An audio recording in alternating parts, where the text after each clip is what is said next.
the promise for rain, but in the morning when I got out for work, there was just the promise of rain. It rained. We had to get our clothes from outside. The roads were wet and all. Like, oh no. I actually carried an umbrella too. I was thinking it will rain.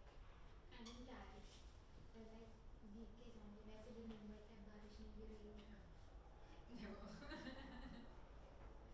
Here, when it rains, it's best you are indoors because the whiff of rain is getting jammed. Like there is no rain, but it just gets jammed. And I'm like, what is wrong with people? I can start a Facebook. No offense. I can start a Facebook page. And not for Delhi, like specifically for my PG auntie. PG auntie bashing page. सब बातें bash कर. इतनी दिमाग खाती है यार. 12:30 मुझे phone कर रही है because some other girl is not picking up. मेरे को सुना नहीं. She's calling In the me. middle of the night. Yeah. Is she your roommate? Yeah. And she was going out and she was free when talking to a friend.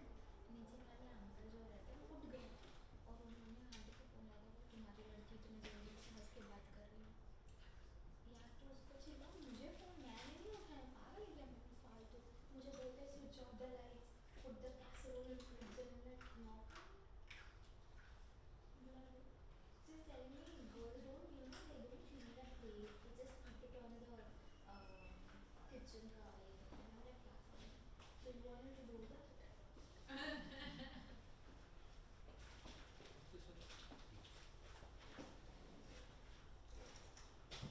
The only best thing that can happen to me in Delhi is the people. I step out of kitchen with damn. Standing. I'm standing, but I'm not like standing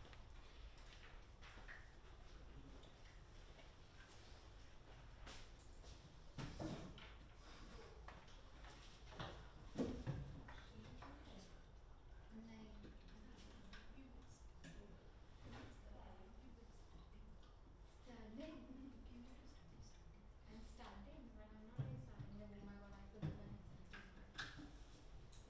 I need to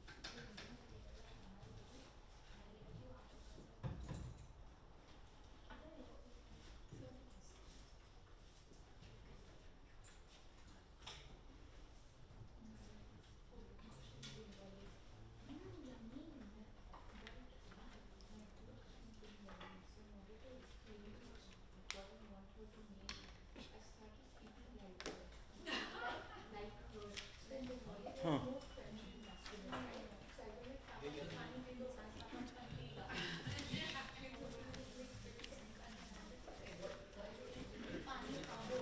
ये और आ जाए ना.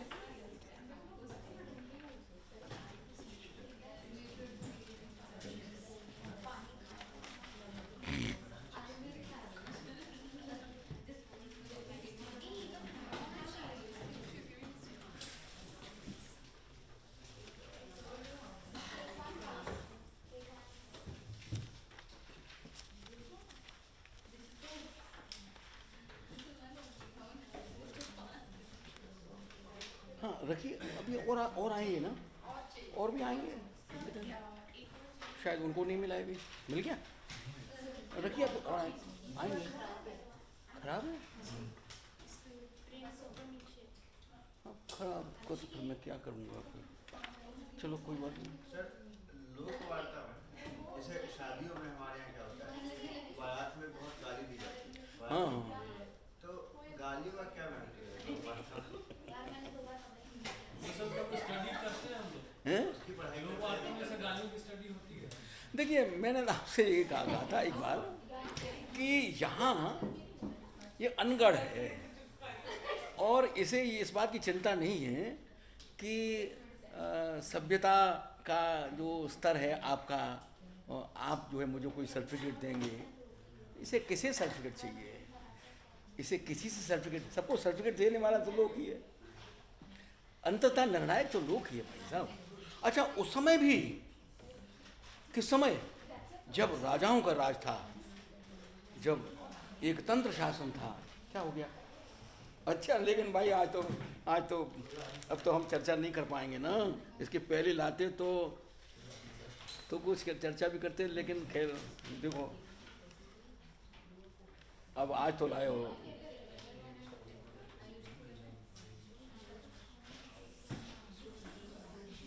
इनकी संस्कृति तो है यार, क्या बात है, संस्कृति तो है। और वो परंपरा नष्ट नहीं होती है, कहीं भी चले जाओ, है ना, कहीं भी चले जाओ। अरे मॉरिशस में जाकर के हिंदुस्तान की जो संस्कृतियां हैं वो स्थापित हो गई, प्रतिष्ठित हो चुकी है, तो इसीलिए इस बात से कोई चिंता करने की जरूरत नहीं है, वो तो रहेगी। वो तो मनुष्य, जहाँ मनुष्य रहेगा ना वहाँ मनुष्य की संस्कृति रहेगी। मुख्य केंद्र तो हमारा मनुष्य ही है, हमें, है ना। आपने भाई दूज की बात करी थी ना, तो मुझे कुछ नहीं वो ठीक है, कोई बात नहीं, लेकिन आप कुछ एक दिन पहले ले आते ना, आज तो मुझे बहुत काम करना है, बहुत सारी बातें करनी है, लेकिन क्या कर लूँगा, कोई बात नहीं। तो असल में वहाँ श्लील अश्लील का वो भेद करती नहीं। और ये जो संबंध जो एक दूसरे के जो संबंध दोस्त, ये संबंध केवल वो लड़के और लड़की का ही नहीं है, ये तो कुनबे का संबंध है, दो कुनबों का, दो वंशों का, दो खानदान का संबंध है। अब वो जो संबंध जो जोड़ रहे हैं ना, वो जो संबंध जोड़ रहे हैं, वो बड़ा आदिम और आधारभूत बातें हैं। हालांकि वो सारा भावात्मक है, केवल भावात्मक है, लेकिन वो भावात्मक जो है वो एक ऐसा परिवेश जो अंतरंग परिवेश है। अच्छा, उससे ज़्यादा अंतरंग और क्या हो सकता है? जिसका आप जिक्र कर रहे हैं, मैं उसकी ज़्यादा व्याख्या में नहीं जाऊँगा, वो अंतरंग परिवेश है और वो अंतरंग संबंध प्रतिष्ठित कर रहा है, इससे ज़्यादा क्या।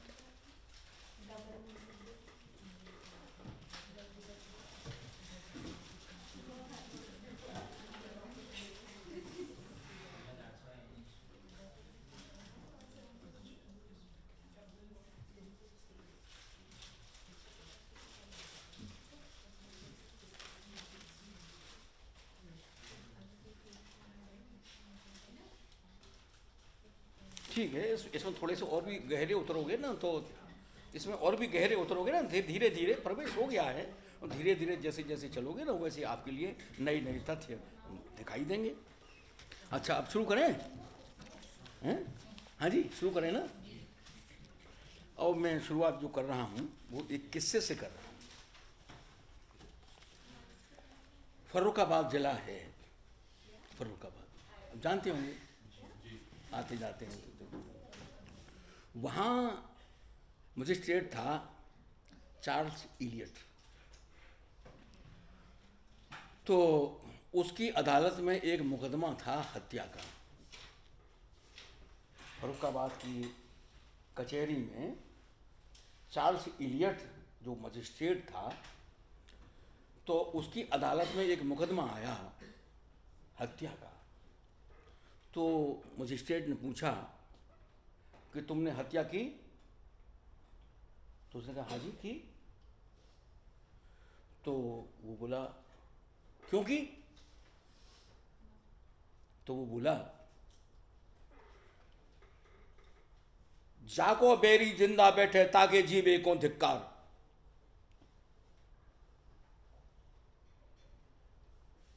जिसका बैरी जिंदा है उसकी जिंदगी को धिक्कार। वो मेरा शत्रु था, उसको मैं जिंदा कैसे छोड़ता? तो 12 बरस लो, फिर आगे बोला 12 बरस लो कुकुर जीवे, 16 बरस लो जिए सियार, बरस 18 छत्री जीवे, आगे जीवे तो धिक्कार। आप मुझे फांसी की सजा देंगे, मुझे मंजूर है, बरस 18 छत्री जीवे, मैं छत्री हूं, और मेरे लिए तो उन्होंने कहा बरस 18 छत्री जीवे, आगे जीवे तो धिक्कार।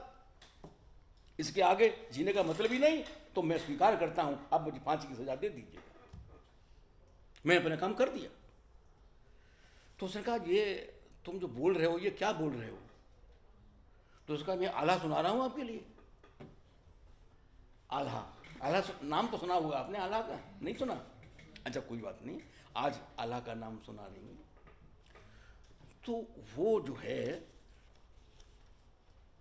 चार्ल्स इलियट जो था वो एकदम से चौंक गया। उसने कहा इसने हत्या, दुनिया के लोग आते हैं, उन्होंने हत्या की, नहीं हत्या मैंने नहीं करी, करी उसी ने, मना करता है। ये कहता है कि हाँ मैंने करी और करी और इसलिए करी, उसने उसके प्रयोजन भी बतला दिया। 12 बरस लो कुकुर जीवे, 16 बरस लो जिए सियार, बरस 18 छत्री जीवे, आगे जीवे तो धिक्कार। वो एकदम से चक्कर में पड़ गया। उसने कहा ये आल्हा जो गाथा है, इसने इसकी ऐसी मानसिकता बना दी। वो गाथा के प्रभाव को देखिएगा। कल मैंने लोरी के प्रभाव की बात आपसे करी थी ना, कल लोरी के प्रभाव की बात करी थी ना, आज गाथा के प्रभाव की बात कर रहा हूं। ये परिवेश है भाई साहब, परिवेश निर्णायक होता है। जीवन का जो निर्णायक तत्व है, वो जो हिटलर के जो एंथ्रोपोलॉजिस्ट थे जो कहते थे कि आनुवंशिकता जो है वो जीवन का निर्णायक तत्व है, और दूसरे जो विचारक उठे उन्होंने कहा नहीं, परिवेश। तो लोक वार्ता हमारे जीवन का परिवेश, और वो परिवेश प्रभावित करता है। उसने बचपन से आल्हा सुना था, बरस 18 छत्री जीवे, और जाको बेरी जिंदा बैठो ताकि जीवे को धिक्कार। उसने कहा कि भाई ये मामला तो बहुत ही गंभीर और गहरा है।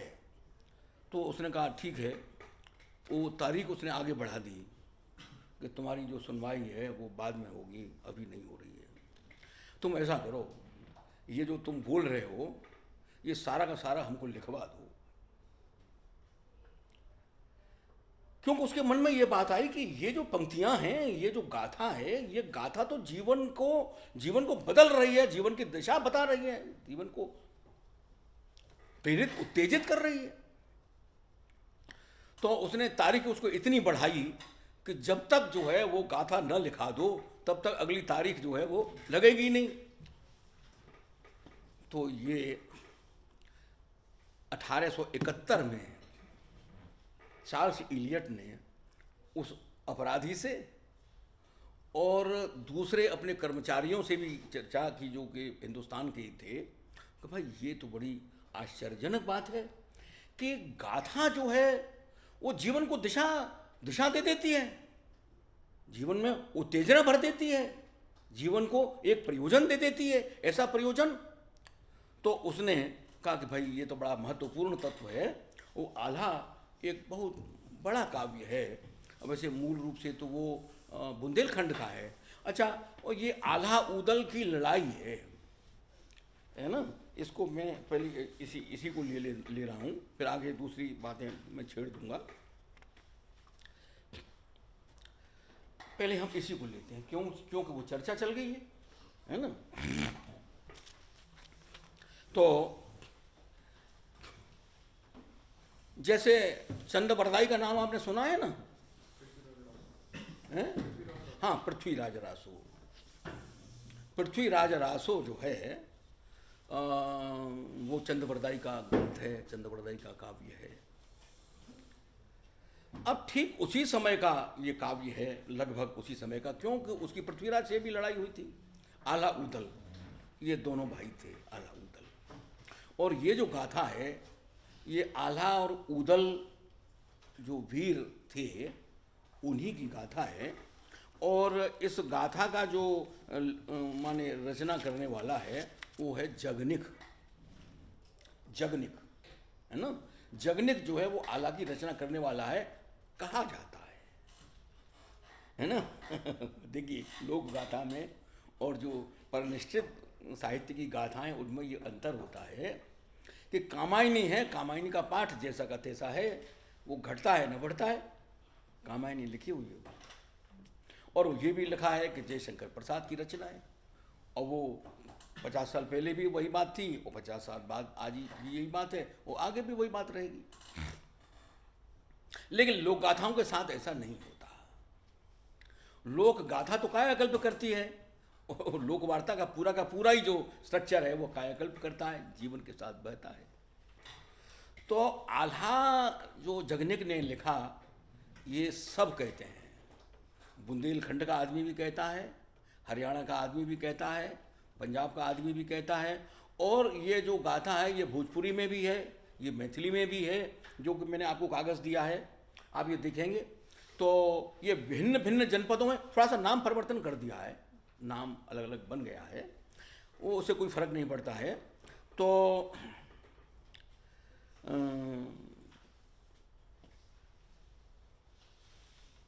लेकिन जगनिक का नाम भले ही सबने लिया है, लेकिन जगनिक ने वो काव्य लिखा, इसका कोई सबूत कहीं नहीं मिला, और न जगनिक का कोई पाठ कहीं उपलब्ध है, कहीं भी उपलब्ध नहीं है। फिर ब्रजवाली आल्हा गाते हैं, लेकिन वो शब्दावली दूसरी है। जो हरियाणवी वाले गाते हैं वो शब्दावली दूसरी है, बुंदेलखंड वाले गाते हैं वो शब्दावली तीसरी है, दूसरी अलग अलग है। ये बात जरूर है कि चूंकि वो बुंदेलखंड की ओरिजिनल चीज़ बुंदेलखंड की है, वो बुंदेले ही थे, तो ये जो मध्य प्रदेश लोक कला अकादमी है, ये जो इस समय भोपाल में एक संस्था बनाई है, देखिए आप प्रयोजन की बात कर रहे हैं ना, इन प्रयोजनों को लेकर के तो सरकारी संस्थाएं चल रही हैं। अब जैसे ये जनपद संपदा बनी है, अब क्या कुछ कम प्रयोजन है ये? और आदिवासी लोक कला परिषद भोपाल का है, सरकारी बॉडी है, सरकारी संस्था है, मध्य प्रदेश सरकार की, वो वही काम कर रही है, इसी पर काम कर रही है। तो भिन्न भिन्न, मैं आपको इसलिए बता रहा हूँ, बाकी आप थोड़ा सा प्रशासन से भी जुड़े हुए हैं। देखो, भीतर की जो आदमी की जो अर्ज है ना, वो केवल ये नहीं कि उसको रोटी मिल जाए, रोटी कपड़ा मकान मिल जाए, केवल ये अर्ज नहीं है, वो अपनी सांस्कृतिक अस्मिता भी चाहता है, वो अपनी सांस्कृतिक पहचान चाहता है, तभी दूसरे देशों में चला जाता है। लेकिन दूसरे देशों में जाकर के भी वो कहता है कि हमारी परंपरा ये है, वो हम इस परंपरा का निर्वाह करेंगे, है ना।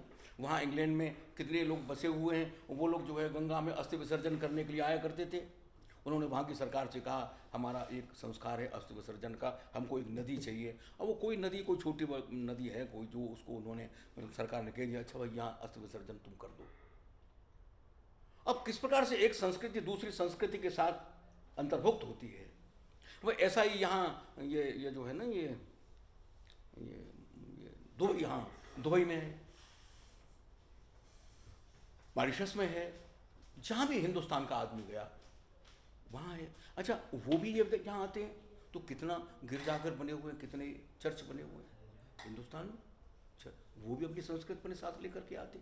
अभी मैं इस बच्चे से कह रहा हूँ कि वो जो पाकिस्तान से आए, पंजाब से आए, तो पंजाब की जो संस्कृति थी वो संस्कृति यहाँ आ गई। पानीपत का मैंने अध्ययन किया है, पानीपत की वो जो सांस्कृतिक परंपरा है वहाँ रह रही है। तो आदमी की एक अर्ज है, सांस्कृतिक परंपरा है। आज भी ये मैंने आज टीवी पर देख रहा था कि वो 28-29 दिसंबर को वहाँ छत्तीसगढ़ में या कौन से राज्य में है, वहाँ वो मुख्यमंत्री स्वयं आदिवासियों का एक आ रहे थे ना, तो वो आदिवासी नृत्य को लेकर के इतना बड़ा फंक्शन कर रहे हैं, वो सारे हिंदुस्तान को बुला रहे हैं। तो देखिए, लोकतंत्र है, जैसे जैसे लोकतंत्र गहरा होगा, लोक वार्ता का महत्व वैसे वैसे ही प्रतिष्ठित होगा। ये भविष्य का अनुशासन है, ये अनुशासन भविष्य का। क्यों बढ़ रहे हैं लोग? आप ये नहीं देखते कितनी राजनीतिक पार्टियां हैं, सबके साथ लोक या जन या जनता जुड़ा हुआ है कि नहीं? कोई भारतीय जनता है तो कोई हरियाणा जनता है, कोई लोक है तो वो इनेलो है, कोई कुछ लोक है, कोई कुछ लोक है, माने लोक सबके साथ जुड़ रहा है। क्यों? वो लोक का जो है ना, वो जो प्रवाह है, वो लोक की जो शक्ति है, वो सबको एक दिन बाध्य करेगी। ये तो आप पढ़ रहे हैं, आप देखेंगे आपके जीवन में कि आपको देखेंगे लोक वार्ता कंपलसरी सब्जेक्ट बन गया, एक दिन बनेगा ही। क्यों? क्योंकि वो जो लोकतंत्र की जो सत्ता का जो स्रोत है वो तो लोक है, और लोक ने ये पहचान लिया है। अब वो बैग नहीं होगा, पहचान लिया, और धीरे धीरे धीरे धीरे ये बढ़ेगा। दूसरी बात कि मैंने तो आपको ये भी बतलाया कि जब एक छत्र शासन हुआ करते थे, राजाओं का राज हुआ करता था, तो वहाँ भी हम देखते हैं पुराणों में जगह जगह पर आता है, लोकोयम किम वदिष्यति, ये लोक क्या कहेगा। देखिए, लोक के धिक्कार से जीवन बुझ जाता है, मर जाता है। ये लोग क्या कहेंगे, ये लोग क्या कहेंगे, ये लोग, अब वो लोग, ये ठीक है वो कुछ भी कहेंगे, लोगों का काम है कहना, कुछ तो लोग कहेंगे, ठीक है, लेकिन जहां वो मर्म होगा, यदि मर्म पर वो प्रहार कर रहा है, जो सच है ना, वो लोग के धिक्कार से मर जाता है। सीता का वनवास लोग की वजह से हुआ, साधारण बात नहीं है। और उत्तर रामचरित ने, भवभूति ने उस बात को बड़े अच्छे ढंग से उसको प्रतिपादित किया है। उसके लिए उसमें एक शब्द आ रहा है, मुझे याद आ जाएगा, वो शब्द है, उसमें अर्थ उसका यही है कि लोक के प्रति मेरी जवाबदेही। अब वो शब्द जो है ना, वो धीरे धीरे याद आ जाएगा मुझे, तो उसके प्रति, अब कितनी बड़ी बात थी ये। तो वैसे भी जो मनुष्य की संबंध में जैसे प्रवृत्ति को लेकर के मैंने आपको 10 प्रवृत्तियां बताई थी, और मैंने एक बार ये कहा था कि ये झिझी विषा और रेलिंसा 2 किनारे हैं जिनके बीच में हमारा जीवन बह रहा है, सुख की इच्छा और जिंदगी की इच्छा। वैसे ही एक बार 3 के आयाम में मनुष्य के जीवन का अध्ययन किया गया, पुत्रैषणा, वित्तैषणा और लोकैषणा।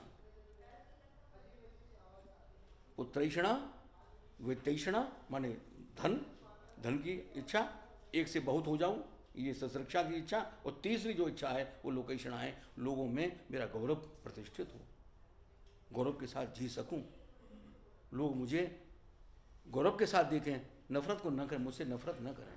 लोग ये लोग ही तो है। लोग और क्या होता है, लोग से, जिसमें लोग ओतप्रोत है उसी का नाम लोग है ना। और फिर आप ये देखिएगा कि हम भारत के लोग संविधान की भूमिका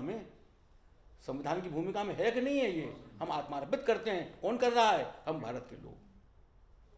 तो ये लोकतंत्र, इसीलिए मैंने आपसे कहा कि लोकवार्ता लोकतंत्र का अध्यात्म है। अच्छा खैर, तो वो जगनिक का जो मूल काव्य है ना, परमाल रासो, वो नहीं मिला है ही।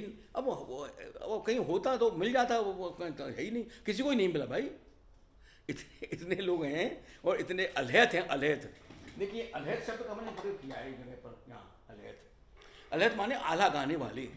आला गाने वालों का एक अलग ही ग्रुप है जो आला ही गाते हैं, आला गाते हैं, और वो आला के एक्सपर्ट लोग हैं। और आप ये देखेंगे उनके जो पाठ हैं वो अलग अलग हैं। तो ये जो लोक कला परिषद है ना भोपाल की, आदिवासी और लोक कला परिषद, ऐसा कुछ नाम है, थोड़ा सा मैं कुछ भूल रहा हूँ। उन्होंने उसका एक पाठ प्रकाशित कर दिया है, वो यहाँ भी है, और वो आए नहीं हैं, बल्कि शायद वो आने वाले हों। कपिल तिवारी जी पिछली बार तो आए थे, वो शायद आवें, तो आप उनसे पूछिएगा, क्योंकि उसके संपादक जो है वही है, वो इन्होंने संपादन किया है और वो यहाँ है। अच्छा, अब देखने की, आपने आला सुना है क्या? नहीं सुना? अच्छा, तो आला की तर्ज नहीं सुनी आपने? अब उसकी तर्ज पर मैं थोड़ा सा आपको गुनगुना ही देता हूँ। वैसे तो जो गाना पाना तो पसंद नहीं हो। बरस 18 छत्री जीवे, आगे जीवे तो धिक्कार, ये जो उसकी ट्यून है, उसकी जो बरस 18 छत्री जीवे, आगे जीवे तो धिक्कार, 12 बरस लो कुकुर जीवे, 16 बरस लो जिए सियार। ये है ना, इसी धुन पर वो चलता है। इसके साथ वो जो बाजे हैं वो बाजी बजते हैं और इसी करके चलता है। अच्छा, अब यहाँ ध्यान रखने वाली जिसका मैं आपकी तरफ जो है वो ध्यान दिलाना चाह रहा हूँ, वो ये है कि ये तर्ज एक तो वीर रस की है। वीर की भुजाएं फड़कने लग जाती हैं जैसे ही वो आला का तर्ज आया ना, तो वीर जो है वो जो कुछ करने के लिए उसका, अब ये ऐसी जो वीर काव्य के साथ जुड़ गई है ये धुन कि स्वाधीनता संग्राम के वक्त जो क्रांति गीत लिखे गए वो आला की तर्ज पर लिखे गए। जो क्रांति गीत लिखे गए जिनका मैंने कल आपको उल्लेख किया था, विश्वामित्र उपाध्याय जी, तो उसमें आप ये देखेंगे कि वो एक तरीके से लोक राग बन गया है, वो एक लोक राग बन गया है। अब इस जो आल्हा में देखिए, जहाँ तक इसके कंटेंट का संबंध है, देखो, हम इसको ऐतिहासिक दृष्टि से इसके महत्व का प्रतिपादन कर रहे हैं, इसके लोक जीवन पर पड़ने वाले प्रभाव का आकलन कर रहे हैं, वो आपको बता रहे हैं।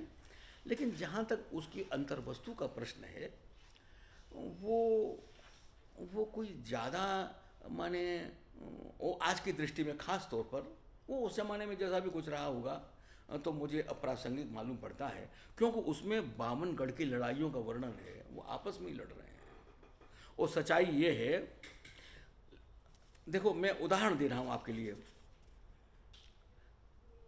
खटखट खटखट तेगा बाजे, बोले छपक छपक तरवार, इक्के मारे तुझ मर जावे, तिसरो खो बखार मर जाए। तो अब वो जो ध्वन्यात्मकता है, खटखट खटखट तेगा बाजे, तो वो जो बामनगढ़ के जो वर्णन है वो आपस की लड़ाई है। और सच्चाई ये है कि पृथ्वीराज ने उदल को मार तो दिया था, लेकिन उसके बाद इतना वो कमज़ोर हो गया था कि आगे जो भारत की जो स्थिति जो बनी, पृथ्वीराज खुद भी घायल हो गया था। पृथ्वीराज खुद भी, क्योंकि ये वीर तो बहुत थे ये, तो इससे जो है वो चूंकि आपस का ही ये जो झंझट था ना, आपस का ही तो लड़ाई ये थी, उसकी वजह से पृथ्वीराज कमज़ोर हुआ।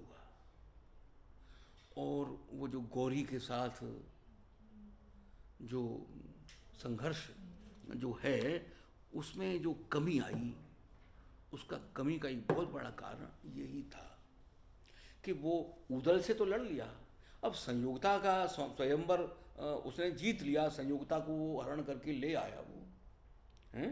ये आप इतिहास के विद्यार्थी हैं और आप जानते हैं उस चीज़ के लिए। तो अब वो काम तो उसने कर दिया, वीरता तो वो तो ठीक दिखा दी, वो तो उसने कर लिया, लेकिन युद्ध किससे किया? आपस में किया ना, परस्पर ही तो किया। अब उसमें भी क्या है कि जो ठाकुरों के जो अलग अलग जो गोत्र है ना, जैसे वो परमार है कि कोई चौहान है कि कोई दूसरा कुछ है, याद नहीं आ रहा मुझे, है ना, तो तोमर है। अब वो जो सेना का जो गठन था वो गोत्रों के आधार पर ही तो था। वो तोमर सेना है, वो चौहान सेना है, वो परमार। अब ये तो परस्पर का ही संघर्ष था। तो वीरता की बात तो है और वो आल्हा लोक में प्रचलित भी है, सारी चीज़ें ठीक हैं, और वो वीरता का, वीर रस का संचार करता है, वो भी ठीक है। और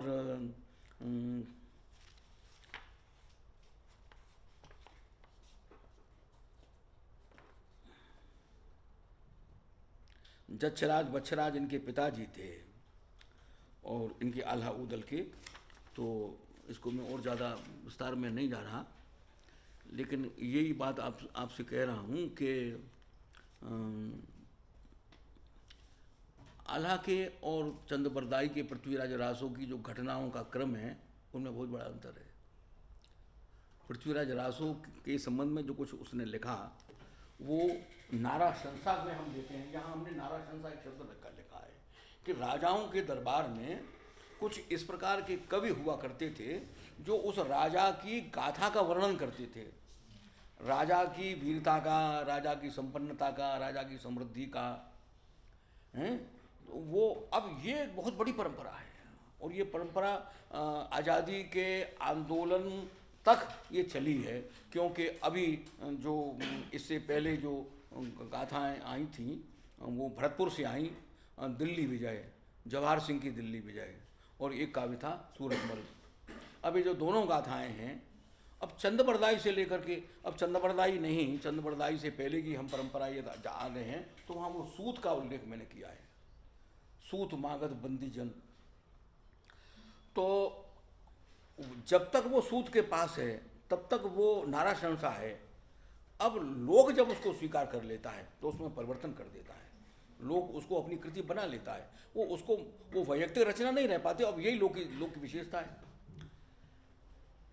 ये व्यक्त रचनाएं हैं, जैसे जयशंकर प्रसाद की कामायनी है, व्यक्त रचनाएं हैं।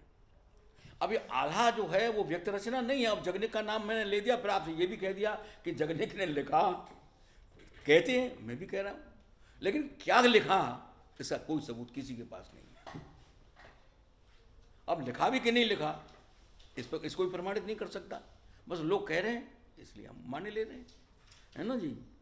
तो इस प्रकार से इसके जो दस्तावेजीकरण इसके हुए जगह जगह इसका एक अलग इतिहास है, वो सब मैं आपके लिए लिख करके लेके आया था, लेकिन फिर जो और दूसरी बातें भी मुझे करनी है, इसलिए इस प्रसंग को मैं अब और दूसरी गाथा की ओर आपको ले चलता हूँ, ठीक है ना।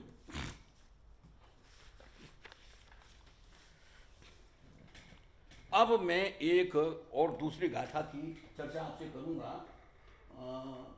यहाँ प्रबंध गान के नीचे लिखा हुआ है निहाल देव। ये प्रबंध गान तो है ही है, जैसे जो अंतर कहानी और उपन्यास में होता है ना, है ना, जो अंतर कहानी और उपन्यास में होता है और एक कविता और महाकाव्य में होता है, वही अंतर गीत और गाथा में है। गीत है वो 2 मिनट का है, 10 मिनट का है, गीत है। अब ये जो गाथा है ये तो आपको 15 दिन चला दे, और वो बल्कि वो जो गांव के लोग हैं, मैंने तो सुना है, तो वो कहते हैं अरे आल्हा का गाना क्या और मठा में पानी का मिलाना क्या। माने जैसे वो लस्सी होती है ना, तो लस्सी में उन्होंने 1 लोटा और पानी का डाल दिया और फिर थोड़ी देर बाद फिर 1 लोटा और का डाल दिया, क्या फ़र्क पड़ता है, लस्सी तो लस्सी है। तो इसी प्रकार से आल्हा जो है वो बढ़ती चली गई, बढ़ता वो विस्तार होता चला गया। अब ये जो काव्य हैं ये विकासशील काव्य कहे जाते हैं, क्योंकि करने वाला तो कोई है ही नहीं है, कितना ही विकास आप उसको कर लीजिएगा। तो ये जो आज जिसकी हम चर्चा कर रहे हैं लोक गाथाओं की, उसकी एक विशेषता ये है कि उसमें खेपक जुड़ते चले जाते हैं। कल मैंने आपको महाभारत की एक वो खेपक कथा बताई थी ना, वो कलयुग देख करके आए हो, उसमें वो भीम पानी वानी लेने गया था वो सारी। अब वो महाभारत में कहाँ है, ये तो चल रहा है, चलता है तो कुछ ना कुछ बढ़ा देता है आदमी, कुछ चल देता है, वो लोग की संपत्ति हो जाती है। अच्छा, अब मैं आपसे एक खास तौर पर जो जितना हो जाएगा ना उतना ही हम ले लेंगे, एक गाथा की चर्चा मैं जरूर करना चाहता हूँ, औरों की भी सारी करूँगा जितना कर सकूँगा इस टाइम में। वो है नवलदे गाथा। नवलदे गाथा, हालांकि गांव के लोग इसे भर्रनी कहते हैं, भर्रनी, वो भर्रनी कहते हैं। मैंने उसको नवलदे का जो लिखा है कई बार, वो नवलदे, क्यों नवलदे उसकी नायिका है। ये मैं ले रहा हूँ असल में पौराणिक गाथा की। मैंने अभी आपसे आल्हा की चर्चा की थी, और आल्हा जो गाथा है वो वीर गाथा है। आल्हा गाथा है ना, वो वीर गाथा जब हम उसको क्लासिफिकेशन करेंगे, वर्गीकरण करेंगे, तो उसको वीर गाथा में लेंगे। अब मैं पौराणिक गाथा को ले रहा हूँ, और पौराणिक गाथा में उदाहरण के लिए मैंने नवलदे लिया, उदाहरण के लिए, बात तो बहुत है, नवलदे को ले रहा हूँ।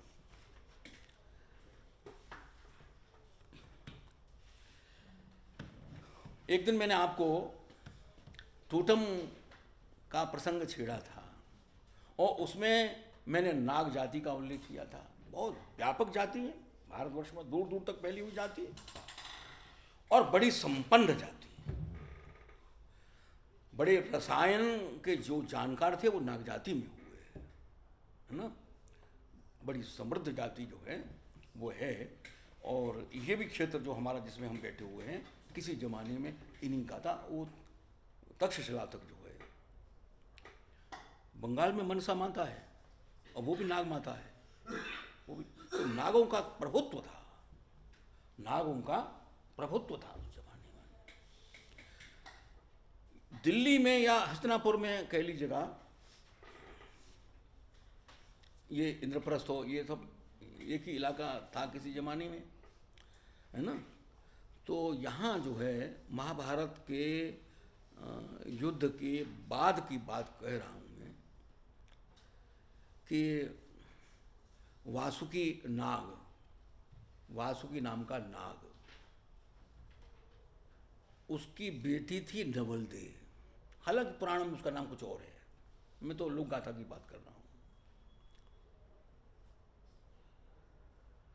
तो वो नवलदे जो है, अब लोक गाथा तो ये कहती है कि वो अपने पिता का रोग दूर करने के लिए यहाँ पानी लेने लेके या वो रसायन लेने के लिए वो यहाँ आती थी। अब वो आती थी तो वो परीक्षित जो है उसके प्रति आकर्षित हुआ। परीक्षित राजकुमार था, उसके प्रति आकर्षित हुआ। आकर्षण नवलदे के मन में भी था और वो स्थिति बनी कि उन दोनों के मन में दोनों समा गए और उनकी शादी की स्थिति हुई और वासुकी ने भी उनको परमिट कर दिया। अच्छा, उसने तो कर दिया, लेकिन उसका भाई था तक्षक। वो तक्षक जो है वो उसको स्वीकार नहीं कर पाया। अच्छा, हरेक में ये होता है कि हम बड़े हैं, ये छोटा ठाकुर है, हम बड़े ठाकुर हैं, होता है ना। ये एक गौरव की जो प्रवृत्ति है वो मैंने जो आपको बताई थी ना, गौरव की प्रवृत्ति, वो गौरव की प्रवृत्ति है जिसमें आदमी जो सोचता है कि मेरा जो गौरव है वो तेरे गौरव से ज्यादा है ना, होड़ आ जाती है उसमें। तो उसने कहा कि अरे हम नाग और ये साधारण मनुष्य, हमारा इसका क्या रिलेशन कैसे हो सकता है। तो तक्षक ने परीक्षित को मार दिया। तक्षक ने परीक्षित को मार दिया। अब मार दिया, जन्मेजय उस समय बालक ही था, लेकिन जब जैसे जैसे वो बड़ा हुआ तो उसको बताया लोगों ने कि भाई तेरे पिता को तो नाग ने मारा था। अब देखिए, वो बेटा भी जो है वो नाग माता का है कि नहीं, है कि नहीं। वो झंझट तो इसी बात का ही था ना। जैसे महाभारत को हम देखते हैं तो वो जो गांधारी है ना, गांधार देश की है, काबुल अफगानिस्तान, तो वो गांधार देश की है। तो वो धृतराष्ट्र को भीष्म पितामह ने जो है वो धृतराष्ट्र से उसकी शादी करा दी उसके लिए। लेकिन उसका जो भाई था ना शकुनी, वो उसको बर्दाश्त नहीं कर पाया। उसने कहा अरे ये हमारे साथ अन्याय है, और उसने वो जड़ खोदने का कोई अवसर गंवाया नहीं। जड़ खोदने का कोई अवसर उसने नहीं छोड़ा और अंत में नेस्तनाबूद कर ही दिया। अब यही बात तक्षक के साथ थी। तक्षक ने उसको तो मार दिया, लेकिन जब जन्मेजय को ये बात मालूम पड़ी कि इसने एक साथ मेरे साथ ऐसा किया है, तो देखिए, हम जिसे नाग यज्ञ कहते हैं ना, अब नाग यज्ञ में इस प्रकार के लोग वर्णन करते हैं कि जैसे सांपों को पकड़ पकड़ कर सांपों को वहाँ डाल रहे हैं। नहीं, सांप फाँप का कोई चक्कर नहीं है, ये तो युद्ध था। और यज्ञ कर्म समुद्भव, उस कर्म की जो कर्म का अभियान है उसे यज्ञ कहा जाता था। तो वो नाग यज्ञ नहीं था, वो तो नाग के साथ संग्राम था, युद्ध था। अब जन्मेजय ने नागों को चुनौती दी और नागों का विध्वंस शुरू हो गया, बदला। तो वहां जो है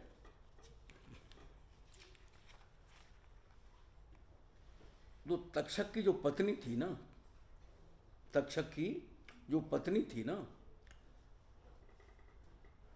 परीक्षित की जो पत्नी है नवलदे, वो उसकी कौन लगी? वो उसकी ननद हुई ना, ननद ही मानी जाएगी ना, ननद भाभी का संबंध है उनका। वो चल करके अपनी ननद के पास आई कि तुम्हारा जो बेटा है, अरे वो हमारा भांजा है, वो नागों का ही विध्वंस कर रहा है, इसको तुम रोको। नाग यज्ञ बहुत आगे चल चुका था, बहुत संग्राम हो चुका था। इसको लेकर के जयशंकर प्रसाद ने जन्मेजय का नाग यज्ञ लिखा है, और बहुत कितने काव्य लिखेंगे उसको लेकर के। तो माँ ने जन्मेजय से कहा युद्ध को रोक दो, नाग विध्वंस बंद कर दो। वो जो उसकी भाभी थी ना, ननद से ये वचन, तो उसने कुछ वचन लिए थे। अब मैं आपके सामने ये बात रखना चाह रहा हूँ कि सावन के महीने में नाग पंचमी होती है ना। बहुत से घरों में होती है भाई, जिन घरों में होती है आप उनके पास जाएंगे तो आपको वो कहानियाँ भी सुनने को मिलेंगी, वो गीत सुनने को भी मिलेंगे। हालांकि उसका अर्थ ये लिया जाता है कि नाग पंचमी सांप के भय से रक्षा करने के लिए हम मनाते हैं। अब वहाँ देव तत्व आ गया, नाग जाति का जो देव तत्व है ना, जो टूटम है ना, गणगोत्र है, वो आ गया वहाँ। तो जैसे जैसे समय बीतता है ना, वैसे वैसे उस गाथा में विकार भी आ जाते हैं, विश्वास में विकार भी आ जाते हैं, है ना। और यही तो लोकवार्ता का हमारा काम है, उसको देखें, उसको परिस्थितियों के साथ जोड़ करके देखें, परिस्थितियों से जोड़ करके देखें और उसकी वो व्याख्या करें जो व्याख्या युगानुकूल हो, देश काल सम्मत हो।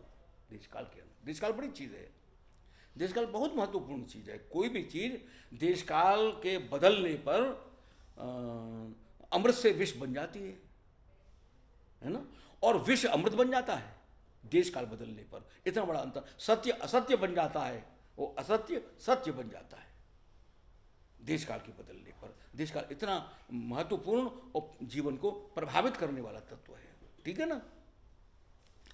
तो अब वो एक जो छोटी सी जो एक आध वाक्य है वो मैं आपको सुना रहा हूँ, और आप ये देखेंगे कि किस प्रकार से जो लोक है वो एक्ट करता है।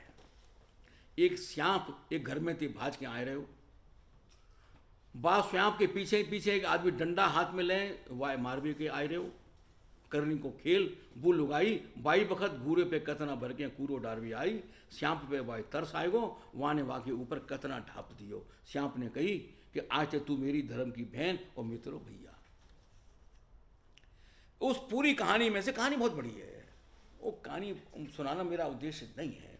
ये कहानियाँ नाग पंचमी पर सुनाई जाती हैं, कही जाती हैं, किस प्रकार से जनता अपने इतिहास की रक्षा करती है ना। जनता का इतिहास मैंने लिखा है कि इन गाथाओं को जानने का प्रयोजन क्या है।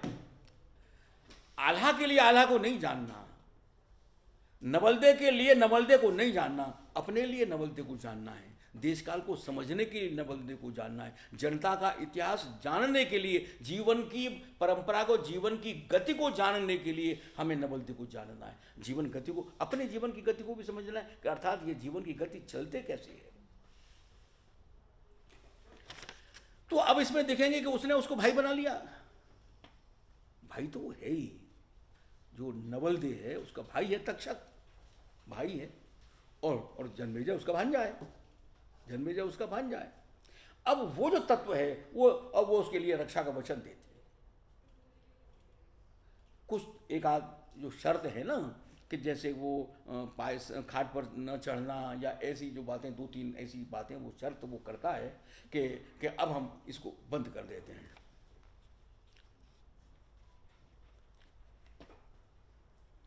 यहाँ मैंने कुछ बातें लिखी हैं, वो मैं आपके सामने रख रहा हूँ।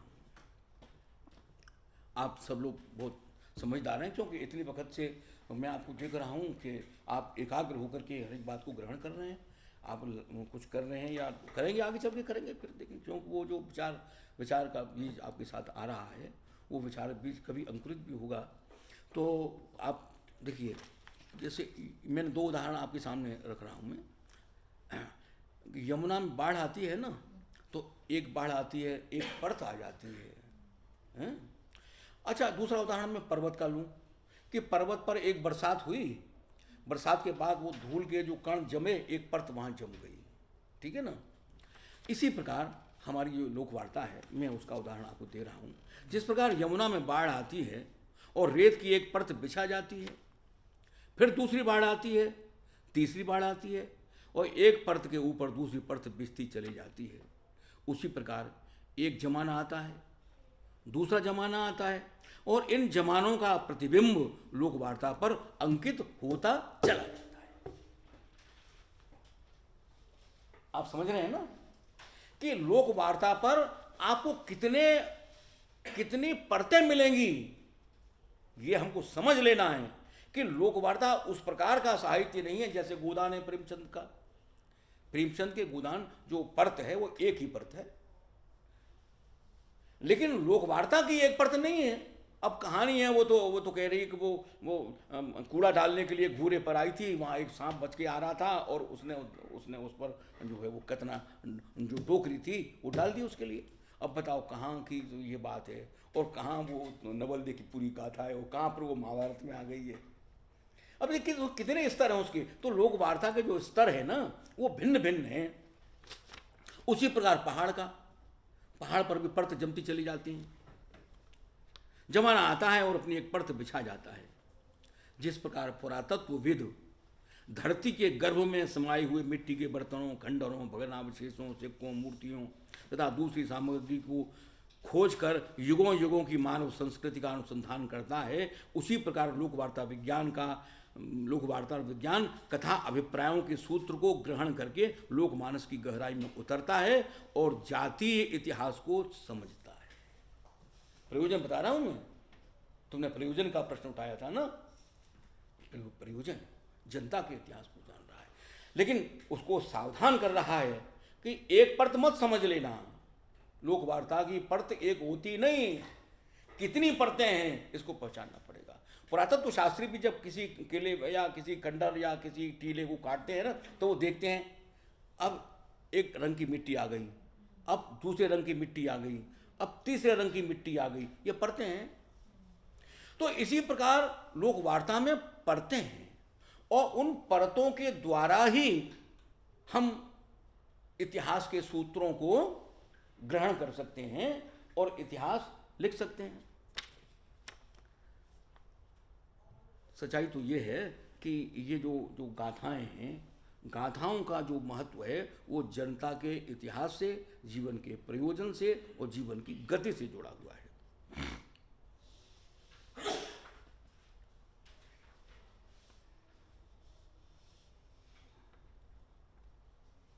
फिर आप ये यहाँ एक बात का मैं जिक्र किया मैंने यहाँ कि नाग जाति ठीक है एक जमाने में समृद्धि के शिखर पर थी, लेकिन ये जो युद्ध हुआ इससे कमजोर हो गई और इसके इतनी कमजोर हुई कि वो जाति दूसरी जातियों में विलीन हो गई। अब यहाँ मैं अपनी ओर से नहीं जोड़ रहा, तो इसलिए मेरी तरफ इशारा करने की जरूरत नहीं है। मैं सत्यकेत विद्यालंकार को कोट कर रहा हूँ।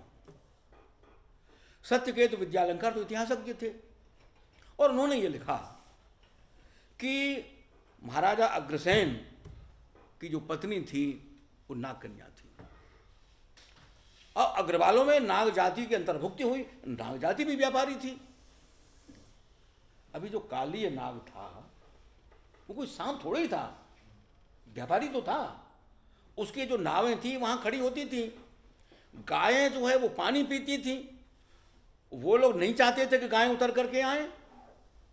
संघर्ष का कारण तो यही था और कृष्ण ने काली नाग का निर्वासन कर दिया ना भाई। ये नहीं, हमारी गायें इतनी हैं, अब इतनी कोई साधारण गायें तो थी, पशुपालन का जमाना है ना। अब ये पशुचारण काव्य पर मैं आऊँगा आगे चल करके, अभी थोड़ा सा जितना समय मिलेगा उसके आधार पर बातचीत करूँगा आपसे मैं। तो अब ये जो गाथा है ये गाथा पुराण गाथा बन गई और महाभारत में और दूसरे पुराणों में ये जो घटना है, ये जो युद्ध की जो घटना है वो उसमें काव्य बन करके समा गई, उसमें वो चली गई।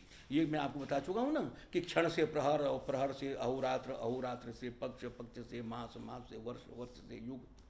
ठीक इसी प्रकार से एक घटना दूसरी घटना के साथ जुड़ती चली जाती है और एक के बाद दूसरा जो है वो गीत गाथा बनता है, वो गाथा पुराण बनता है, पुराण मिथक बन जाता है, लोक चित्र का अंश बन जाता है, स्मृतियों में समा जाता है। वो स्मृतियाँ प्रेरित करती हैं, जीवन को गति देती हैं, उत्तेजित करती हैं।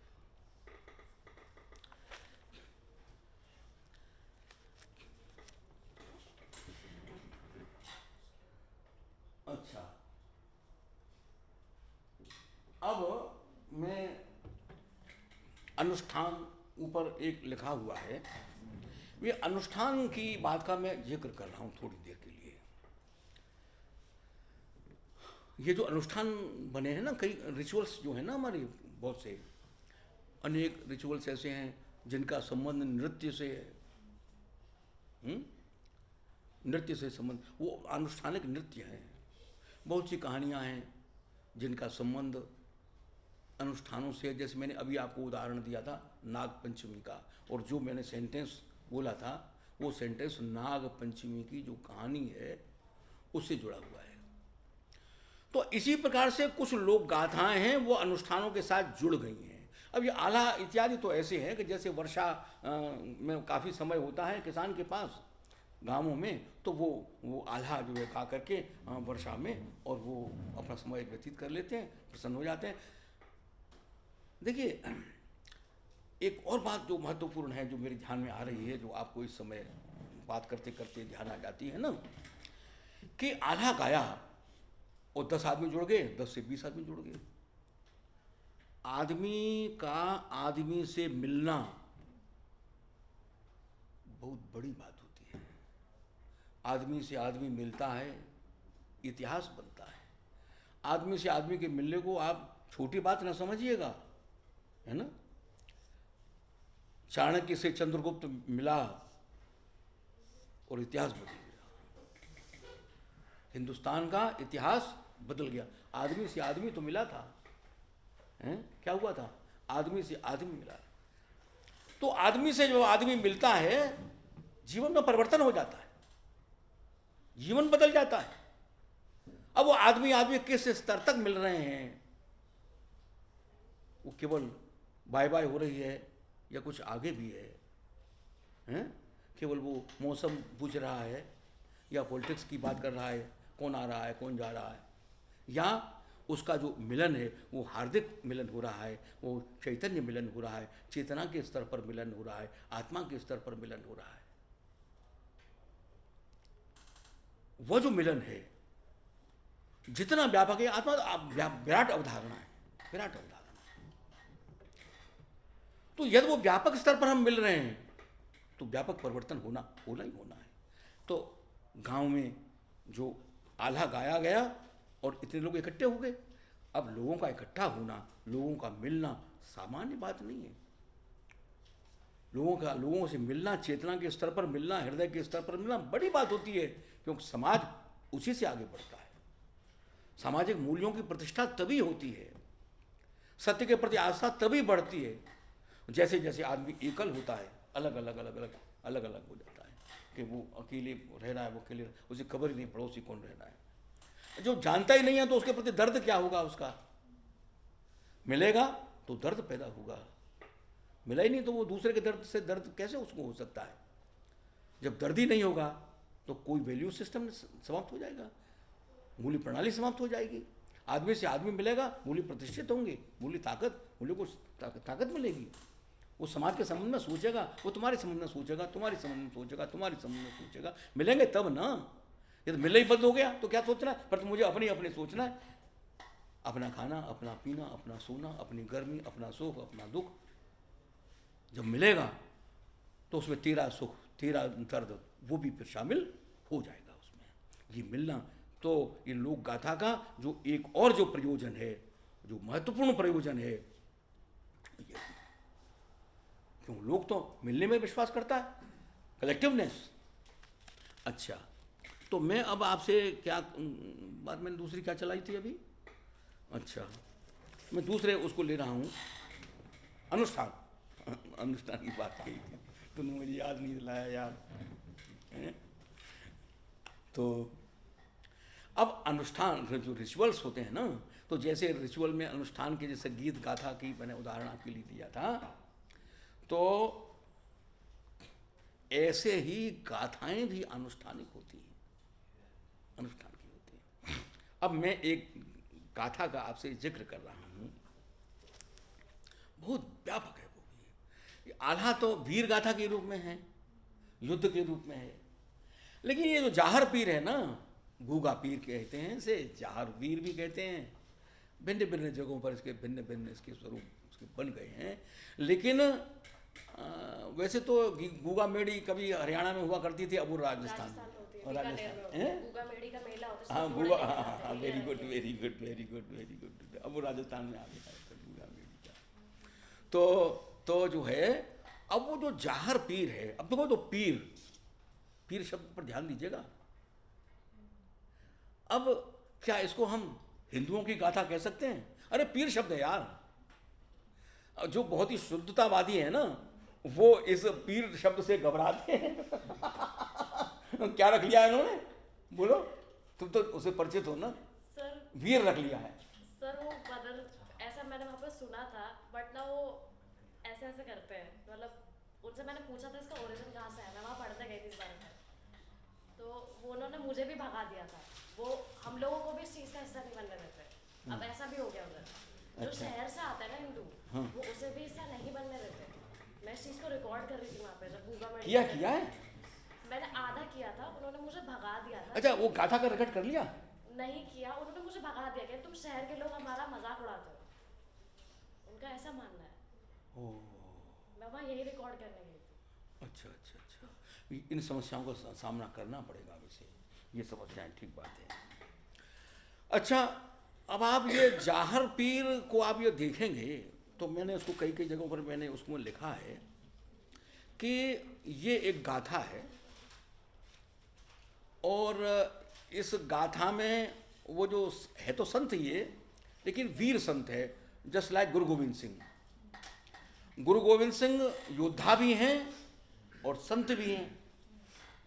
तो ये जो जाहर पीर है, या इसको गूगा पीर भी कहते हैं, गूगा गोरक्षक का मुख्य अभिप्राय गूगा शब्द से जुड़ा हुआ है। तो अब वहाँ जो कहानी है वो तो खैर कहानी जो है सो है ही है, लीली घोड़ी। नीली मखमल की घोड़ी। नीली मखमल की घोड़ी। अच्छा, मुझे अच्छा लगा, बच्चे मेरे जो है, मेरे जो आप उसमें हिस्सा ले रहे हैं मेरे लेक्चर, ये अच्छी बात है, बहुत खुशी की बात है। अपने 5 नंबर बढ़ा ले रहा हूँ। ठीक है ना, अच्छा है। तो लेकिन 5 ही बढ़ाए, ज़्यादा नहीं बढ़ाए। अच्छा, तो अब उसमें देखने वाली बात यह है कि शायद हर्षवर्धन ने ये प्रश्न उठाया था कि इन्होंने जाति वाला प्रश्न उठाया था एक दिन। जाति चेतना या वर्गीय चेतना है? नहीं, हाँ, वो सारी चेतना यार, जो चेतना लोक में नहीं है वो संसार में हो ही नहीं सकती है। तुम ये मान करके चलो, जीवन है ना, ये स्रोत तो सबका यही है। सारी विचारधाराओं का स्रोत, ज्ञान के समस्त अनुशासनों का स्रोत ये जीवन ही तो है। इसी के, और उनका प्रयोजन भी जीवन है। वो किस लिए? जब जीवन में प्रयोजन नहीं हो तो उनको रद्दी की टोकरी में फेंक दो, बेकार है, उसको क्या करना है हमको। जो जीवन के काम में नहीं आता, जिसका जीवन में कोई प्रयोजन नहीं है, वो तो रद्दी की टोकरी में जाने लायक चीज है। और वो आदमी जैसा बुद्धिमान प्राणी उसको आगे रखेगा ही क्यों, याद ही क्यों करेगा उसके लिए। यदि हम ये बात को मान लेते हैं कि मनुष्य बुद्धिमान प्राणी है, तो हम ये भी समझ लें कि वो जो प्रयोग में ना आने वाली चीज़ें हैं ना, उनको छूटता चलता है, उन विचारों को भी छूटता चलता है। छलनी जैसे होती है ना, तो उसमें से जो वैसा है तत्व वो छन जाता है, तो छनता चलता है। ये भी निरंतर प्रक्रिया है। ये प्रक्रिया भी निरंतर है, चलती है। अंधविश्वास रहते भी हैं, और अंधविश्वास को हटाने के लिए भी आंदोलन जीवन में से ही आता है, नहीं आता है। अंधेरा जीवन में है, लेकिन दीपक भी तो जीवन नहीं जलाया है, हैं? दीपक किसने जलाया? जीवन ने जलाया। तो ठीक इसी प्रकार से, तो वो जो जाति वाली बात है, अब इसमें हम ये देखेंगे कि जो 5 पीर हैं ना, पंचपीरी विधान जाहर पीर से निकलता है। 5 पीर हैं, और वो जो 5 पीर हैं उनमें हिंदू भी है, मुसलमान भी है, ब्राह्मण भी है, शूद्र भी है, नारी भी है, और एक घोड़ी भी है। अब ये जो पंचपीरी विधान है, सारे समाज के एकीकरण का विधान है जाहर पीर में। और जाहर पीर का हमने जो और आगे चल करके जो अध्ययन किया, देखा। जाहर का हिंदी में क्या मतलब होता है? देखियो, अब ये जाहर शब्द जो है जहर से बनता है ना, जहर से बना ना, तो उनका ये भी तो अभिप्राय है उसको, इसके साथ साथ कि जो है सांप इसको नहीं काटता है। अब ये विश्वास भी तो उसके साथ जोड़ लिए है ना, तो कितनी विश्वास उसके साथ जुड़े मिलेंगे उसके लिए। अच्छा, तो वो जो पंचपीरी विधान है वो समस्त जातियों को मिलाने का एकीकरण की जो प्रक्रिया है वो विधान है। लेकिन ये तो एक ही बात है, उसमें हम ये देखेंगे कुछ चीज़ें गोरखनाथ से जुड़ी हुई हैं। गोरख की जो सिद्धियाँ हैं वो आ गई हैं, और कुछ चीज़ें ऐसी हैं जो यक्ष परंपरा से जुड़ी हुई हैं, वहाँ यक्ष भी आ गया है। आप लोक वार्ता का थोड़ा थोड़ा आप में इंटरेस्ट पैदा हो जाएगा, और फिर कभी हमारा आपसे कभी कोई परामर्श या विमर्श होने का कभी कोई अवसर यदि मिल जाए तो आज की स्थिति से आप एक बेटर विकसित स्थिति में आप होंगे।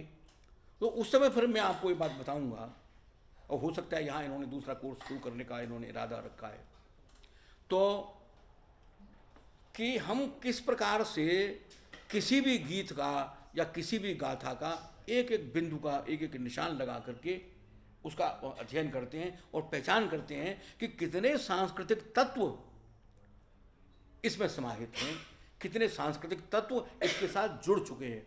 अब कहाँ गुगा पीर और कहाँ यक्ष संस्कृति का सूत्र उसमें आ गया, अब कहाँ गुगा पीर और गोरखनाथ का जो सूत्र है, गोरख संस्कृति का योग का सूत्र है, उसमें समाहित हो गया। तो अब वो पूरी गाथा का न तो मैं इसमें परिचय, क्योंकि एक गाथा में तो कई दिन भी लग सकते हैं, हम तो एक छोटा छोटा परिचय ही देने जा रहे हैं, ठीक है ना। अच्छा, अब मैं थोड़ा सा जिक्र करूँगा प्रेम गाथाओं का। समय मिलेगा तो मैं और भी गाथाओं का करूँगा। अब ये जो प्रेम गाथा है, वीर गाथा के बाद प्रेम गाथा है ना, तो प्रेम गाथा का मैं थोड़ा सा संकेत करूँगा। हालांकि प्रेम गाथा का विस्तार बहुत ज़्यादा है। ये जो मैंने आपको कागज़ दिया है ना, ये जो कागज़ आपके लिए दिया है ना, इसमें मैंने एक पॉइंट दिया है सूफी काव्य धारा।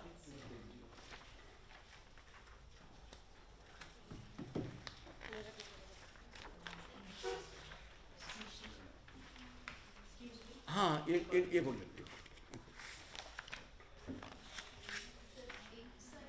आपको भी नहीं और किसके पास है? सर है और है। तुमको मिल गया। इसमें मैंने एक पॉइंट रखा है सूफी गाथा। तो सूफी कवियों ने ये कमाल किया कि सूफी कवि जो है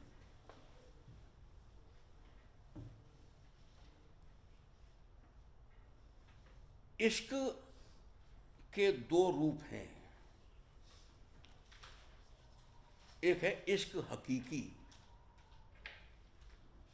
इश्क मजाजी, दो। तो मजाजी जो है वो सांसारिक है, वो दैहिक है, और वो जो उससे जुड़ा हुआ जो सारा व्यापार है वो उससे जुड़ा हुआ है। जो इश्क हकीकी है वो तात्विक प्रेम की बात करता है। वो प्रेम जिसने समाज की प्रतिष्ठा की, वो प्रेम जिसने न्याय की प्रतिष्ठा की, वो प्रेम जो इस समस्त प्रकृति के साथ, समस्त पशु पक्षियों के साथ एक संबंध की प्रतिष्ठा करता है, उसमें प्राणों का संचार करता है, वो व्यापक, वो इश्क हकीकी है।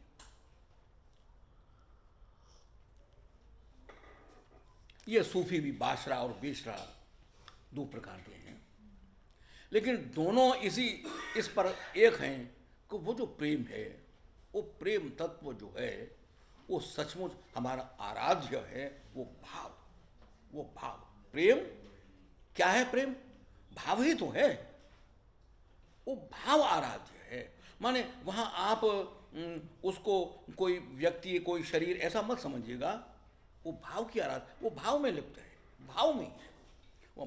तो प्रेम, उसको हम कहते हैं प्रेमाश्रयी काव्य धारा। मैंने आपसे कहा कि घटनाएं तो लोग जीवन में ही घटेंगी, और कहाँ घटेंगी? आसमान में तो घटेंगी नहीं। तो उन्होंने वो, ठीक है, वो अफगानिस्तान से आए थे या ईरान से आए थे या इराक से आए थे, पाकिस्तान तो था ही नहीं उस समय, लेकिन उन्होंने जब यहाँ ये देखा जो ऐसे किस्से उसने सुने, ऐसी कविताएं उन्होंने सुनी, ऐसी गाथाएं उन्होंने सुनी जिनमें प्रेम काव्य था। उन्होंने उन प्रेम काव्यों को अपने काव्य का विषय बना लिया। अब यहाँ मैंने आपको जिक्र किया है, वारिस शाह का जिक्र किया है, जायसी का जिक्र किया है, शाह लतीफ़ का जिक्र किया है, शेख नबी का जिक्र किया है, उस्मान का जिक्र किया है, कुतुबन का और मंझन का जिक्र मैंने किया है। ये वही सूफी कवि हैं जिसने पद्मावती की कथा को अपना उपजीव्य बना लिया, आधार बना लिया। वारिस शाह ने हीर राझा को आधार बना लिया। इसी प्रकार से रत्नावरी, माधवा नीलकाम कंदला, मृगावती, चित्ररेखा, बीजा सूरठ, मैना सत, मधुकर मालती, ये भी सोनी महिवाल, मूमल महेंद्र, सस्सी पुन्नू भी। इनका मैंने कल आपको जिक्र किया था कि रूस में भी फिल्म बनी सोनी महिवाल को लेकर के, सस्सी पुन्नू को लेकर के, वहाँ भी बनी। और इन गाथाओं को लेकर के सूफी काव्य तो लिखे ही गए हैं, फिल्म में भी ये आया है, और इन पर सांग बने, इन पर लोक नाटक, जहाँ मैंने ऊपर जिक्र किया है मंच का, किया है ना जिक्र मंच का।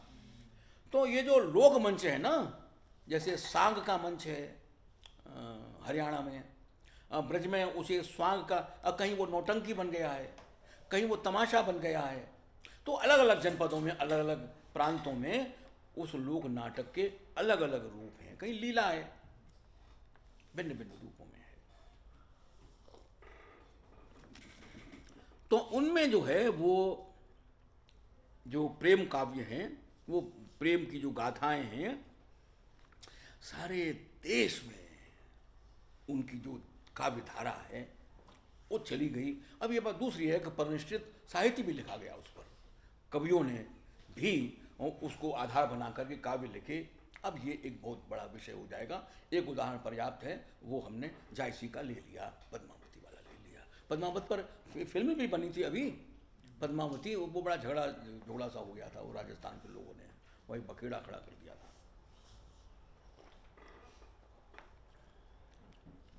अच्छा, अब हम पहले वारिस शाह का जिक्र कर रहे हैं।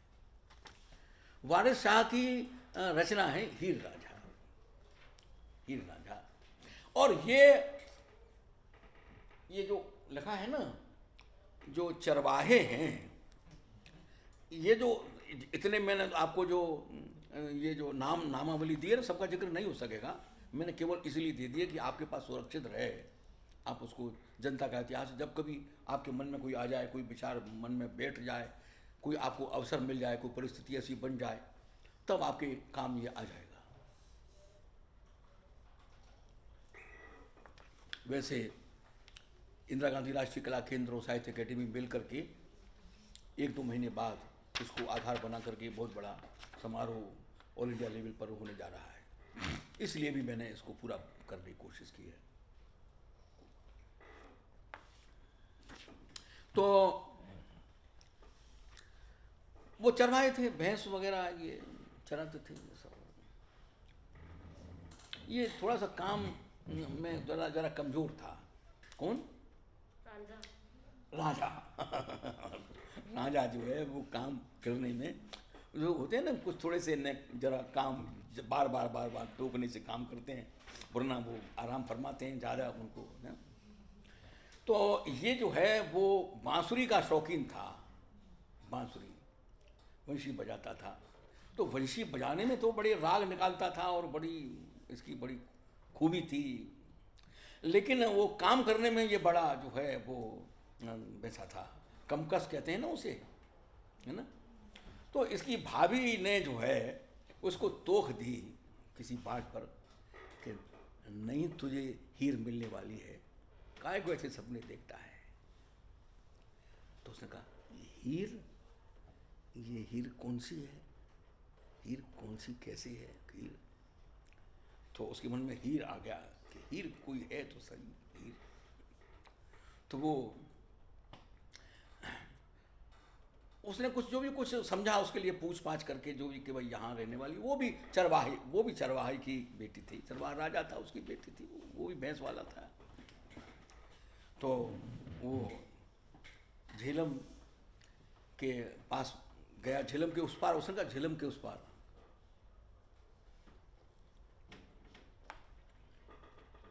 तो वो घर से निकल गया, उसने कहा कि हीर। तो वहाँ किनारे पर बैठा वो बांसुरी बजा रहा था।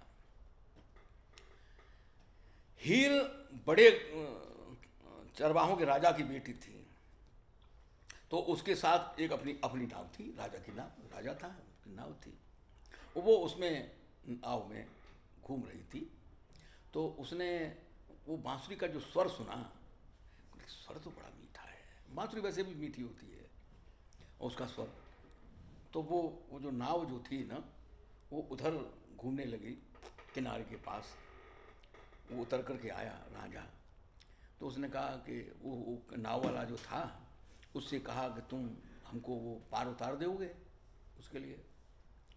तो उसने कहा कि नहीं, ये नहीं उतारेंगे, ये तो राजा की नाव है, इसमें क्या बात करते, भाग यहाँ से। वो हीर जो है वो बांसुरी को सुन चुकी थी। तो उसने कहा इससे पूछो कि ये जाना कहाँ चाहता है, कहाँ जाना चाहता है। पूछा कहाँ जाएगा, वो बोला तखत हजारे। तो उसने कहा पूछो इससे कि तखत हजारे में तेरा कौन है। वो तखत हजारे गांव की थी। मैं कहा तखत हजारे में तेरा कौन है। बोले तखत हजारे में हीर है। हीर है। तो फिर उसने कहा कि हीर तुझे जानती है। तो उसने कही कि भाई जानती तो नहीं है। कोई पैर कि कुछ नहीं, मैं उसे बांसुरी सुनाऊंगा, मैं उसे बांसुरी सुनाना चाहता हूँ और कुछ नहीं, बस इतनी सी बात है। तो उसने कहा अच्छा उसको बांसुरी सुनाना है तुझे, तो ठीक है चल हम तुझे वहाँ पहुँचा ही देते हैं, हीर से मिला ही देते हैं तेरे लिए, ये बता दें कि यहाँ हीर है। हीर तो वो खुद ही थी, है ना। तो उसने कहा तुझे मिला देंगे हीर से, बैठ जा तुझे कर लीजिए। बैठ गया, बांसुरी बजाने लगा। बांसुरी में जो दर्द था, उस दर्द से संवेदना उसके मन में भी जग रही थी। उसने अपने बाप से जाकर के कहा कि ये जो है नौकर है, इसको तुम भैंस चलाने पर, दूध दुहने पर नौकर रख लो इसके लिए। तो उसने कहा ठीक है, हमें भी आदमी चाहिए, ये नौकर जो है उसने रख लिया। अब उसने कहा तुझे मिला देंगे, हीर से बात करें, जब तक हीर न मिले तब तक तू जो है वो हमारे पशु जो है भैंस है ना, इनको चराया कर। ठीक है, चराया जाने लगा। वो वहाँ भैंसों को लेकर के जंगल में जाता, वहाँ अपनी बांसुरी बजाता, उस बांसुरी में डूब जाता। डूबना ही तो बड़ी बात है, बड़ी बात तो डूबना होता है ना, कि स्वर में, संगीत में, अध्ययन में, ज्ञान में, विज्ञान में, प्रयोग में, व्यवहार में कहीं आप डूब जाओ, जहां आपको यही याद ना रहे कि तुम कौन हो, जहां आप अपने नाम को भी भूल जाओ, अपने व्यक्तित्व को भी भूल जाओ, वो व्यक्ति जो है वो समष्टि में डूब जाए। तो वो संगीत में डूबता था, और जो डूब गया वो तन्मय हो गया, संगीत पा लिया उसने। जो डूबा उसी ने तो पाया, फायदा देखा इसी नुकसान में। उसने अपने व्यक्तित्व को डुबाया तो सही, लेकिन फायदा देखा इसी नुकसान में। जो नुकसान हुआ ना, इसमें ही वो फायदा मिला। इसमें सच बात तो ये है कि वो आपा उसको उसी में मिलता है, वो डूब जाता है, तो वो डूब जाता था। हीर जो है जब सोचती कि ये जंगल में बांसुरी बजा रहा होगा, तो वहाँ चली जाती, वो उसकी बांसुरी सुनती, उसको मालूम पड़ता या न पड़ता, लेकिन वो जब तक वो बांसुरी बजाता तब तक वो दूर बैठी रहती। उसके मन में भी वो उस बांसुरी के प्रति अनुराग पैदा हुआ।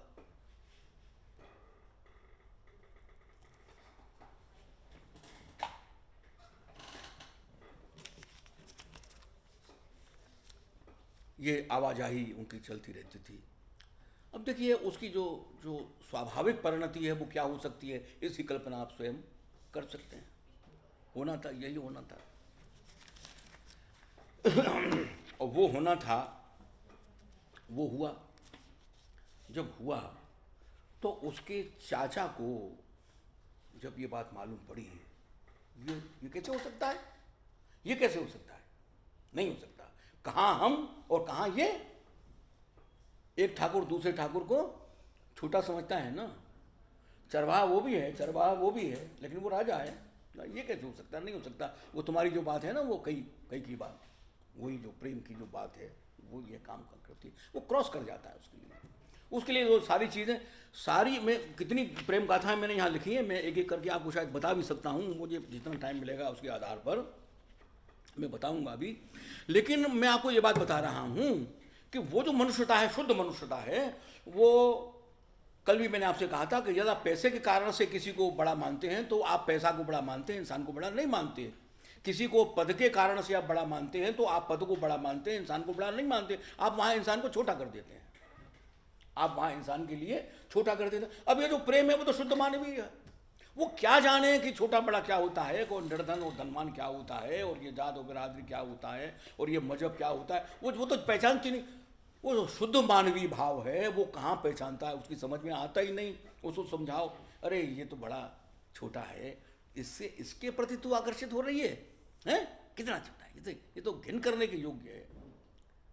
लेकिन जिसके मन में वो तरंग जग चुकी है, वो क्या जाने, वो इस चीज़ को, वो तो मनुष्य को पहचानती है ना, वो इन चीज़ों को नहीं जानती। वो तो मनुष्य का भाव है, और इसीलिए सूफियों ने उसको अपनी काव्य का उपजीवी बनाया, काव्य का आधार बनाया। क्योंकि वो तो इश्क हकीकी के उपासक थे, वो तो उस भाव में डूबे हुए थे। उसने, चचा ने, मैं इसको आगे नहीं जाऊंगा, उसने कहा कि भाई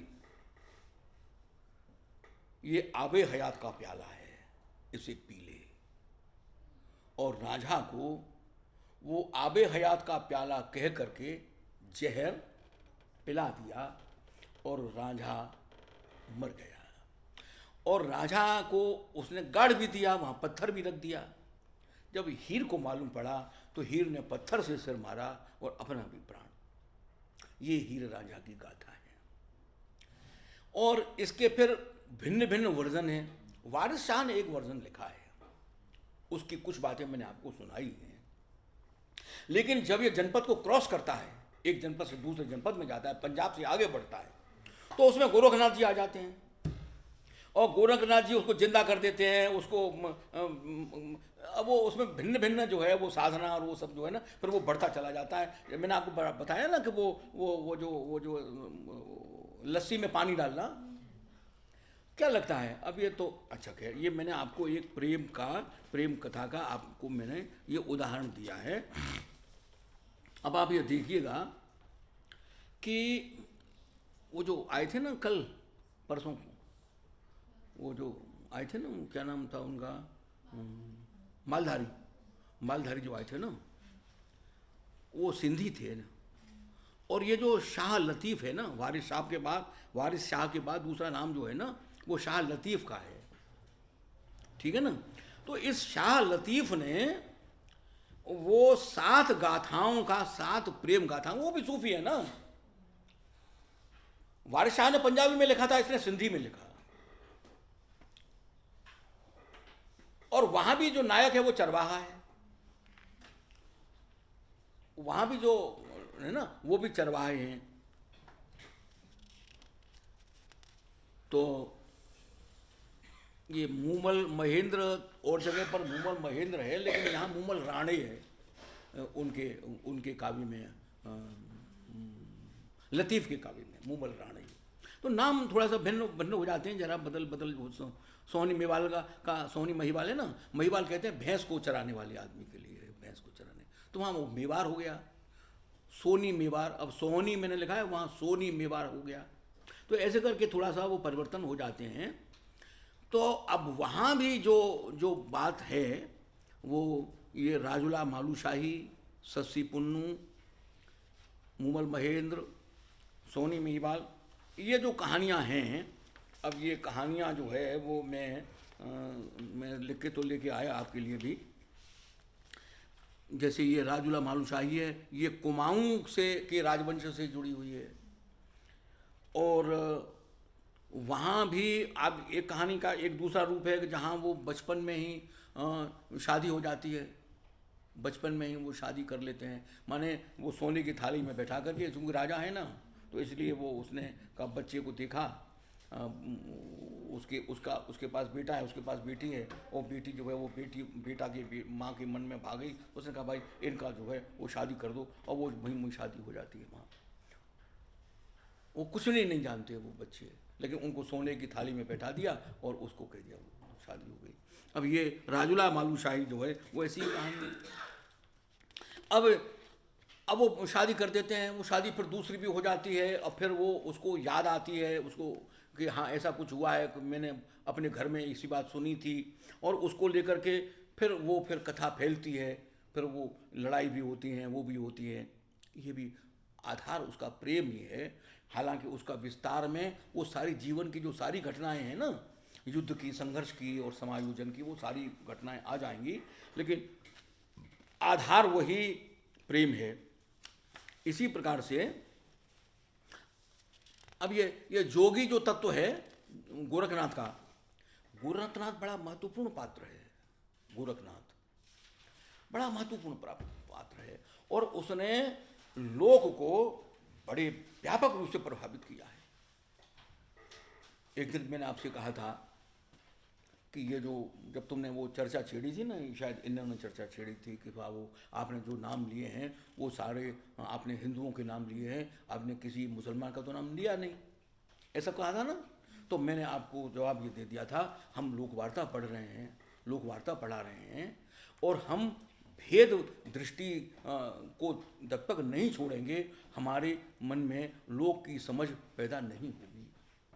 लोक की समझ तभी पैदा होगी कि जब हमारे मन में वो भेद बुद्धि जो है वो समाप्त हो जाएगी, क्योंकि उस गहराई में भेद बुद्धि का प्रवेश वर्जित है और पहुंचती नहीं। वो इतनी स्थूल दृष्टि है ना, इस वहाँ तो अकिंचन बन करके जाया जा सकता है, वहाँ इस सामान लेकर के कैसे जाया जा सकता है ना। ये छोटे छोटे जगह हम जाते हैं तो वो पासपोर्ट मांगते हैं, वहाँ पासपोर्ट की क्या ज़रूरत है।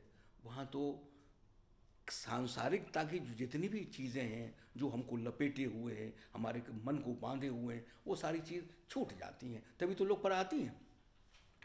तो अब जहाँ तक शंकराचार्य की और उनकी जो बात है ना, वो शास्त्र के ग्रंथ को लेकर के चले थे। अब वहाँ तो आप ये समझते हैं कि हाँ एक धर्म की जो व्यवस्था है वो इनके सामने है, लेकिन गोरख के सामने ये बात नहीं थी। गोरख के सामने ये नहीं थी। हालांकि गोरख ने संघर्ष किया था, अखाड़े स्थापित किए थे, बगावत करी थी, विद्रोह किया था। जाग मछंदर गोरख आया, जो बौद्धों का बड़ा विकृत जो है वो इतिहासकार लोग जो हैं, जो इतिहास के दिन मैंने आपको ये बात बताई थी इतिहास का। कल भी इसने मुझसे एक प्रश्न किया था, मैंने उसको बताने की कोशिश करी थी। असल में क्या है कि वो जो इतिहासकार है ना, उनका व्यक्ति आग्रह है,